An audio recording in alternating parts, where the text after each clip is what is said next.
5 సంవత్సరాలు గొడ్డలి పరిపాలన ఎలా ఉందో మనం అందరం చూసాం. అభివృద్ధి సంక్షేమం మన నినాదం అయితే వారి నినాదం హత్యలు, అవినీతి, దోపిడీలు. అట్లాగే మన రాష్ట్రంలో ఉన్న ప్రతి వర్గంలో ఉన్న ప్రజలు బాధపడ్డారు. అట్లాగే ప్రతి ప్రాంతంలో ఉన్న ప్రజలు నిర్లక్ష్యం చేశారు. ఈరోజు మనం అభివృద్ధి సంక్షేమం వైపు పరుగులు తీస్తున్నాం. ఆనాడు వారి పరిపాలనను మనము ప్రశ్నిస్తే కార్యకర్త నుండి మన నాయకుడు వరకు, మన అధినేత వరకు తప్పుడు కేసులు పెట్టి మన పైన హింసించి, మన పైన తప్పుడు కేసులు, అట్రాసిటీ కేసులు పెట్టారు. మన కార్యాలయ పైన దాడి చేశారు. అట్లాగే మహిళలు అని కూడా చూడకుండా మన పైన దాడి చేయడం, అట్లాగే అసభ్యకరంగా మాట్లాడడం, మన వ్యక్తిత్వాన్ని కించపరచడం చేశారు. మనమే అనుకుంటే మన పిల్లల్ని కూడా ఆఖరికి హింసించారు. కానీ బహుశా ఇప్పుడు వాళ్ళకు అర్థమైనట్టుంది, ప్రతి ఇంట్లో పిల్లలు పుడతారేమో కానీ మన తెలుగుదేశం పార్టీ కార్యకర్త ఇంట్లో యోధులు పుడతారని బహుశా అర్థమైనట్టుంది వాళ్ళకు. అట్లాగే ఆనాడు ఎంత కష్టం వచ్చినా సరే ఒక్క అడుగు వెనకడుగు వేయకుండా మన అధినేత కార్యకర్తలకు అండగా ఉంటూ నేనున్నాను అనే ధైర్యాన్ని ఇస్తూ మన పార్టీని ముందుకు తీసుకెళ్లారు. ఈరోజు మనము ఒకటే మన మనసులో ఉండాలి, మనం పని చేసేది మన పార్టీ కోసం, మన అధినేత కోసం, అట్లాగే మన పార్టీ యొక్క నినాదం కోసం తప్ప వ్యక్తిగతంగా కాదు అని నేను తెలియజేసుకుంటున్నాను.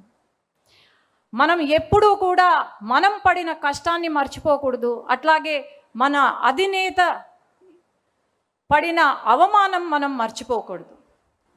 ఎప్పుడూ కూడా ప్రతి ఒక్కరం కాలరెత్తి గర్వంగా చెప్పుకునే ఒక రోజు వస్తే మన ప్రాణం ఉన్నంత వరకు మనం తెలుగుదేశం పార్టీ కార్యకర్త అని ధైర్యంగా చెప్పుకోవాలి. ఈరోజు మరి కొంతమంది మనల్ని బెదిరిస్తున్నారు. ఆ బెదిరింపులకు బెదిరేది తెలుగుదేశం పార్టీ కార్యకర్త కాదు. గుండెల్లో భయం లేదు, కేవలం పసుపు రక్తం ఉందని మనం ధైర్యంగా చెప్పుకోగలుగుతున్నాం. ఈరోజు బెదిరిస్తున్నారు అంటే మనం చెప్పాల్సింది ఒకటే, మన కార్యకర్తగా వెనగడుగు వేసేది లేదు, తల దించేది లేదు, వెన్ను వంచేది లేదు. మనం ఒకవేళ వెను వంచినా లేకపోతే తల దించినా అది కేవలం నా జెండా కట్టడానికే తప్ప ఇంకేమీ కాదు. ఈ వేదిక నుండి తెలంగాణ కొన్ని దురదృష్టవశాత్తు మనం ఓటమి చెందాం. అట్లాగే తెలంగాణ నాయకులు ఎవరైతే ఉన్నారో వాళ్ళు కార్యకర్తలను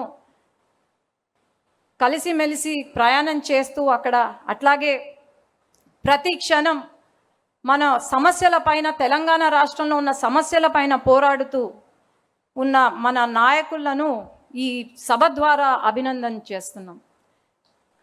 అట్లాగే ఈరోజు గల్లీ నుండి ఢిల్లీ వరకు మన జెండా ఎగురుతుంది. మన తెలుగుదేశం పార్టీ, మన తెలుగు ప్రజల ఆత్మగౌరవాన్ని నిలుపుతున్నాం, తెలుగు గళాన్ని వినిపిస్తున్నాం. అండమాన్ దీవుల నుండి కూడా మన తెలుగుదేశం పార్టీ జెండా రెపరెపలాడుతుంది. ఎప్పుడు కూడా దేశంలో గళం వినిపించిందే తప్ప ఎప్పుడు కూడా వెనకడుగు వేయలేదు. మనం సూపర్ హిట్, ఈ 2 సంవత్సరాల పాలనలో సూపర్ 6ని సూపర్ హిట్ చేశాం. దీపం 2 పథకం కింద 3 గ్యాస్ సిలిండర్లు ఇస్తున్నాం. తల్లికి వందనం, ఫ్రీగా బస్ సర్వీస్, అట్లాగే రైతులను ఆదుకుంటున్నాం. ప్రతి ఒక్కరి ఇంట్లో వెలుగులు తీసుకొస్తున్నాం. ప్రతి వర్గం, ప్రతి కులం, ప్రతి మతానికి న్యాయం చేస్తుంది మన కూటమి ప్రభుత్వం. ఈరోజు అభివృద్ధే కాకుండా, సంక్షేమమే కాకుండా అభివృద్ధి వైపు పరుగులు తీస్తున్నాం. నారా లోకేష్ అన్న గారి కోరిక 24 లక్షల జాబులు యువతకు అందించాలని ఆ కోరిక కూడా త్వరలో నెరవేరబోతుంది.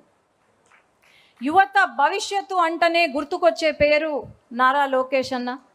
అట్లాగే తెలుగుదేశం సింహానికి శక్తి గర్జన ఎలా అవుతుందో మన తెలుగుదేశం పార్టీకి శక్తి నారా లోకేష్ అన్న అని నేను గర్వంగా చెప్పుకోగలుగుతున్నాను. ఈరోజు రాష్ట్రంలో 2 సంవత్సరాల కాలంలో 23 లక్షల కోట్లతో పెట్టుబడులు తీసుకొచ్చాం. దాదాపు 800 పైన కంపెనీలకు ఏదో ఒక రోజు ప్రతిరోజు శంకుస్థాపనలు కానీ ప్రారంభోత్సవం కానీ జరుగుతూనే ఉంది. కానీ గొడ్డలి పార్టీ సమయంలో ఒక్క కంపెనీ కూడా రాలేదు అని నేను చెప్తున్నాను. అట్లాగే సంక్షేమం, అభివృద్ధి, జాబ్సే కాకుండా ఒక పక్క ఇరిగేషన్ ప్రాజెక్ట్స్ని పూర్తి చేస్తున్నాం. శాంతి భద్రతను మనము చూసుకుంటున్నాము. ఇలా చేసుకుంటూ పోయి 5 సంవత్సరాల కాలంలో మనం అనుకున్న టార్గెట్ రీచ్ అవ్వబోతున్నాం. అలాగే నా స్పీచ్ కంప్లీట్ చేసే ముందు యువగలం పాదయాత్ర గురించి చెప్పాలి. ఆనాడు యువగలం పాదయాత్ర ద్వారా లోకేష్ అన్న ట్రైలర్ చూపిస్తే ఈరోజు ప్రజలే సినిమా చూపించారు మన గొడ్డలి పార్టీకి. ఆనాడు ప్రతి అడుగున అడ్డంకులే, ఆ అడుగులు ఈరోజు శక్తిగా మారి ఆనాడు యువగలం అడుగులే ఈరోజు శక్తిగా మారాయని గర్వంగా చెప్తున్నాను. అట్లాగే ఈరోజు ఈ పవిత్ర సమయాన ఈ మహాసభ ముందు 7 ముఖ్యమైన చరిత్రాత్మక నిర్ణయాలను ఉంచుతున్నాను. అధినేత నాయకత్వంలో మరో ఆలోచనకు తావివ్వకుండా తెలుగుదేశం పతాకం నిరంతరం రెపరెపలాడేలా ముందుకు సాగాలి. ప్రజా శ్రేయస్సే లక్ష్యంగా నడుం బిగించి ప్రభుత్వానికి అండగా నిలవాలి. ప్రత్యర్థుల దుష్ప్రచారాన్ని గ్రామ స్థాయి నుండి రాష్ట్ర స్థాయి వరకు బలంగా తిప్పికొట్టాలి. మన ప్రభుత్వం చేపడుతున్న అభివృద్ధి సంక్షేమాలను ప్రజాక్షేత్రంలోని బలంగా తీసుకెళ్లాలి. ఆధునీకరించబడిన పార్టీ సిద్ధాంతాలను ప్రతి కార్యకర్త చిత్తశుద్ధితో ప్రజల్లోకి తీసుకెళ్లి ప్రచారం చేయాలి. మన రాజకీయ ప్రత్యర్థి జిత్తులమారి నక్క లాంటివాడు. అతని అవినీతి అక్రమాలపై ప్రతి కార్యకర్త డేగ కన్నులతో నిఘా వేస్తూ ప్రజలకు నిత్యం వివరిస్తూనే ఉండాలి. కుల, మత, ప్రాంతీయ విద్వేషాలు రెచ్చగొట్టే అసాంఘిక శక్తులు కదలికపై నిరంతరం అప్రమత్తంగా ఉండాలి. తెలుగు జాతి గౌరవం కోసం, తెలుగుదేశం పార్టీ కోసం జోహార్ ఎన్టీఆర్, జై తెలుగుదేశం, జై నారా చంద్రబాబు నాయుడు గారు, జై లోకేష్ అన్న, జై హింద్.